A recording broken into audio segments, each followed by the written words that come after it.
Putin's peace process works like a charm in Syria. Trump totally on board. Deep state and military-industrial complex mobilize against Trump for Syria exit. On the surface, Syria appears to be very complicated. It is, but then it isn't. Russian President Vladimir Putin has done a truly stellar job at bringing peace to a country that neocon Zionists were hell-bent on first destroying and then permanently balkanizing. A meticulously planned balkanization plot by the US, UK, Israel, Saudi Arabia, and Turkey seriously went RA when Turkish President Erdogan bolted from genocidal conspiracy. Erdogan abandoned the Anglo-American enterprise to overthrow the Syrian Bashar al-Assad after two key events occurred. 1. Putin goes ballistic in Syria, obliterates the USA's secret Mideast strategy. And 2. Bombshell expose. The US military used Incirlik Air Base to stage failed coup in Turkey. These two huge moves on the Mideast geopolitical chessboard guaranteed the failure of the ultimate ZAA scheme to rape, pillage, and plunder Syrian, Iraqi, and Iranian countryside. The primary reason for the unparalleled and utter collapse of Operation Balkanize Syria is that it relied on the pivotal co-conspirator Turkey. When Erdogan pulled out, OBS was doomed. Now Putin has painstakingly put together and implemented a brilliant peace plan that appears to be durable because all the major players have bought into it. The critical support, of course, came from President Trump. First, Trump fired neocon Zionist warmonger John Bolton. Then he made a secret agreement with Turkey to remove US troops from the Kurd occupying areas in Syria. This single masterstroke, engineered behind the scenes by Putin, has set the stage for an eventual enduring peace throughout the northern Levant. Key point: everything points to NSA Bolton as the ultimate provocateur inside the White House, who engineered the fake Ukraine-gate scandal to topple Trump. Because of his refusal to attack Iran, after the neocon-inspired false flags were carried out to blame Tehran, now the mainstream media has published broadside after broadside against the White House in the wake of Trump's stealthily executed exit strategy from Syria by permitting the installation of the S-300 SAM system in Syria. Putin also put Israel on serious notice. Russian warplanes have since been scrambled to meet Israeli fighter jets in Syrian airspace many more times than the media have reported. So even Israel's endless unprovoked acts of naked aggression in Syria have been halted forever. The latest gambit in Putin's peace initiative that just took effect is the crucial piece of the puzzle. That's because the intractable Kurdish predicament has been the thorniest of all to solve for all parties involved. Nevertheless, Moscow, Ankara, Damascus, and Iran came to an agreement that no other state actor can disrupt, if only because of the geostrategic locations of those key nations on the Mideast chessboard. It won't be long before Putin issues a decisive checkmate against Israel where it concerns the calamitous Greater Israel Project. Nota bene, the following status report on the true situation in the northern Levant and the subsiding Syrian theater of war today is as good as it gets. The key takeaway is that the Kurds had to somehow be tamed, which is being accomplished by the Turkish military incursions into Syria that have driven the Kurdish leadership to ask for Assad's protection. Escobar. Kurds face stark options after US pullback. Forget an independent Kurdistan. They may have to do deal with Damascus on sharing their area with Sunni Arab refugees. This is by Pepe Escobar, Asia Times. In the annals of bombastic Trump tweets, this one is simply astonishing. Here we have a President of the United States on the record unmasking the whole $8 trillion intervention in the Middle East as an endless war based on false premise. No wonder the Pentagon is not amused. Trump's tweet bisects the surreal geopolitical spectacle of Turkey attacking a 120-kilometer-long stretch of Syrian territory east of the Euphrates to essentially expel Syrian Kurds, even after Turkish President Erdogan cleared with Trump the terms of the Orwellian-named Operation Peace Spring. Ankara may now face the risk of US economic sanctions. The predominant Western narrative credits the Syrian Democratic Forces, mostly Kurdish, for fighting and defeating Islamic State, also known as Daesh. The SDF is essentially a collection of mercenaries working for the Pentagon against Damascus, but many Syrian citizens argue that ISIS was in fact defeated by a Syrian Arab army, Russian aerial and technical expertise, plus advisors and special forces from Iran and Hezbollah. As much as Ankara regard the YPG Kurds, the People's Protection Units, and the PKK as mere terrorists, in the PKK's case aligned with Washington, Operation Peace Spring has in principle nothing to do with massacre in Kurds. Facts on the ground will reveal whether ethnic cleansing is inbuilt in the Turkish offensive. A century ago, few Kurds lived in these parts, which were populated mostly by Arabs, Armenians, and Assyrians. So this won't qualify as ethnic cleansing on ancestral lands. But if the town of Afrin is anything to go by, the consequences could be severe. Into this heady mix, enter a possible, uneasy pacifier, Russia. Moscow previously encouraged the Syrian Kurds to talk to Damascus to prevent Turkish campaign, to no avail.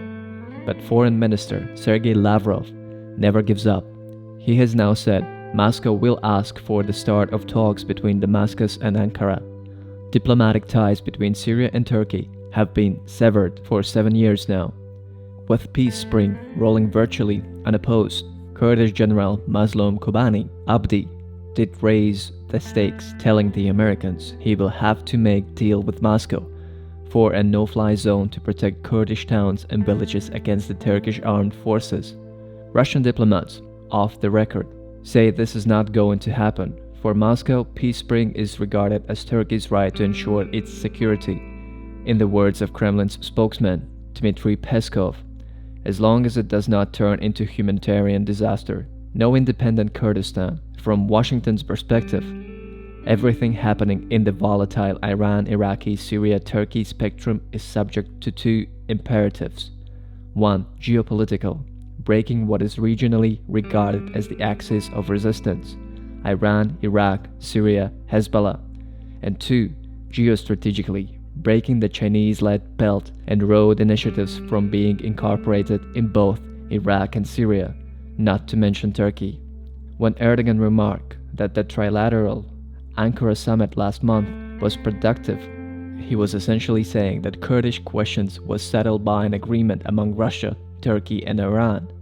Diplomats confirmed that the Syrian Constitutional Committee will work hard towards implementing a federation, implying that the Kurds will have to go back to Damascus' fold.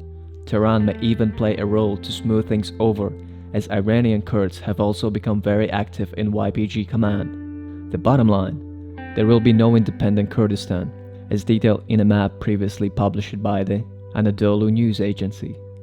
From Ankara's point of view, the objective of Operation Peace Spring follows what Erdogan had already announced to the Turkish parliament, that is, organizing the repatriation of no fewer than 2 million Syrian refugees to a collection of villages and towns spread over 30-kilometer wide security zone supervised by Turkish army. Yet there has been no word about what happens to an extra alleged 1.6 million refugees also in Turkey. Kurdish threats to release control of 50 jails holding at least 11,000 ISIS-Daesh jihadists are just that. The same applies to the Al-Hol detention camp holding a staggering 80,000 ISIS family members. If let loose, these jihadis would go after the Kurds in a flash. Veteran, war correspondent, and risk analyst Elijah Magner provides an excellent summary of the Kurds' wishful thinking compared with priorities of Damascus, Tehran, and Moscow. The Kurds have asked Damascus, in the presence of Russian and Iranian negotiators, to allow them to retain control over the very rich oil and gas fields they occupy in the bit less than a quarter of Syrian territory. Furthermore, the Kurds have asked that they be given full control of the enclave on the border with Turkey without any Syrian army presence or activity. Damascus doesn't want to act as border control guards and would like to regain control of all Syrian territory. The Syrian government wants to end the accommodations the Kurds are offering to the US and Israel, similar to what happened with the Kurds of Iraq. The operation for the YPG Kurds are stark.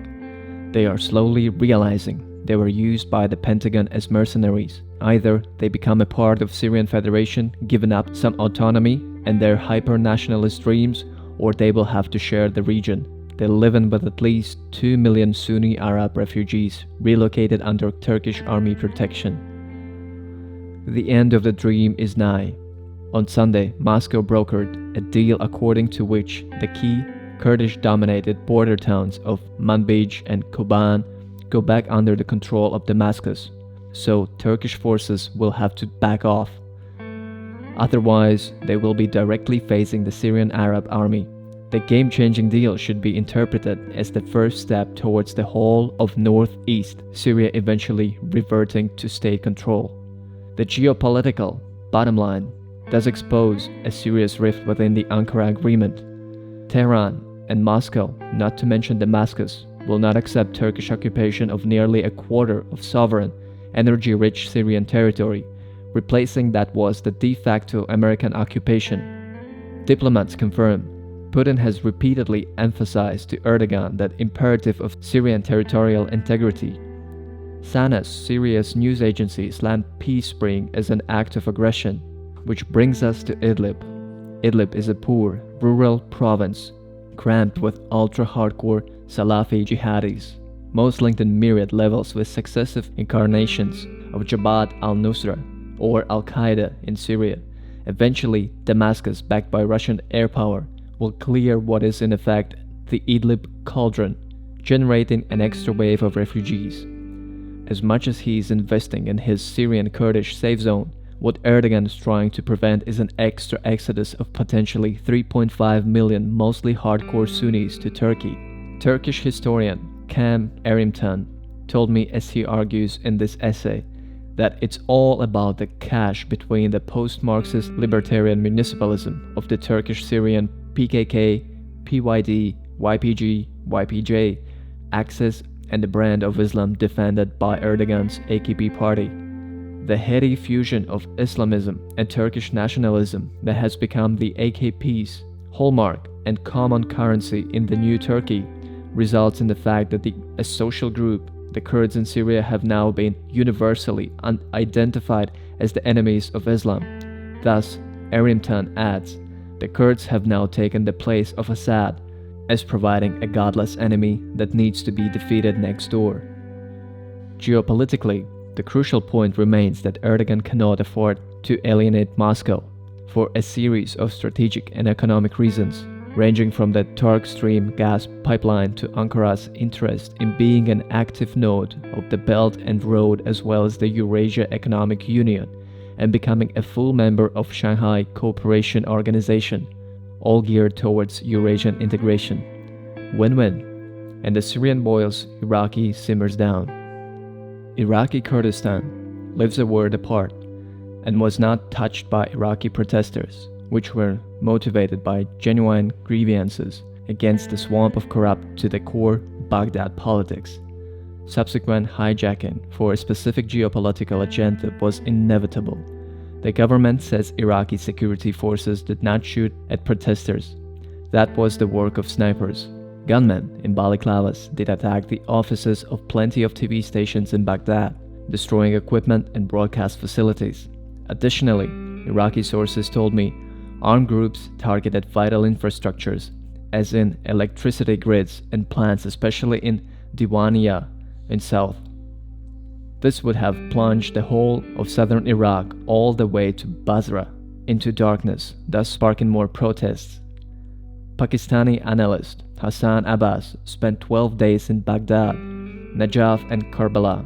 He said heavily militarized police dealt with protests, opting for the use of force from the word go, a poor strategy. He added, there are 11 different law enforcement forces in Baghdad with various uniforms. Coordination between them is extremely poor under normal circumstances. But most of all, Abbas stressed, many people I talked to in Karbala think this is the American response to the Iraqi tilt towards China. Iraq did not follow the illegal Trump administration sanctions on Iran. In fact, it continues to buy electricity from Iran. Baghdad finally opened the crucial Iraqi-Syria border post of Al-Qim. Prime Minister Adel Abdel Mahdi wants to buy S-400 missile system from Russia. He also explicitly declared Israel responsible for the bombing of 5 warehouses belonging to the Hashd al-Shabi, the People Mobilization Units.